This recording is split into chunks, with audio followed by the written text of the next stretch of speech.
Pinaigting na ng mga otoridad ang kampanya kontra paputok para mabisto ang mga iligal na nagbebenta nito. Live mula sa Dagupan City, may unang balita si CJ Torida ng GMA Regional TV. CJ. Igan, hinigpitan na ng BFP ang kanilang monitoring sa mga negosyante ng paputok ilang linggo bago ang Pasko at bagong taon.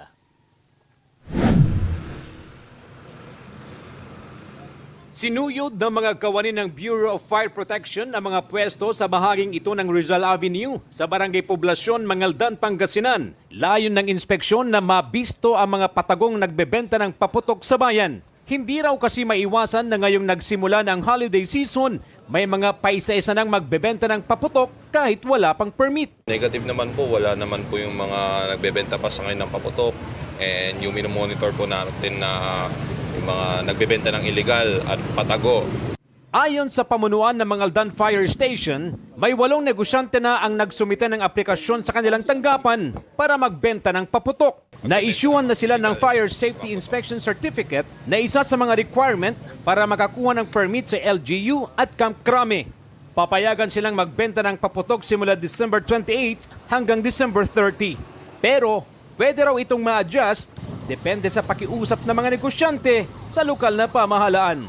With the consent naman po ng LGU, as long as na mayroon silang appropriate permit to operate and to sell firecrackers, inaalaw din po natin yan. Provided na it is away from the public. Tiniyak ng BFP ang mahigpit na pagbabantay at pagpapatupad ng mga panuntunan kaugnay sa pagbebenta ng paputok. Muling magkakaroon ng firecracker zone sa bayan kung saan dito lang pwedeng pumwesto ang mga negosyante. Sa mga pasaway ko dyan, ay mag-ingat-ingat po tayo kasi mayroon po tayong batas na dapat sundin. 3 insidente na ng sunog ang naitala sa bayan ngayong taon. Sana raw hindi na madagdagan hanggang matapos ang 2024.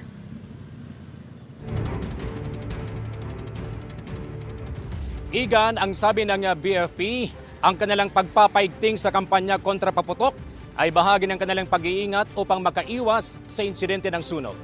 Igan? Maraming salamat, CJ Torida ng GMA Regional TV.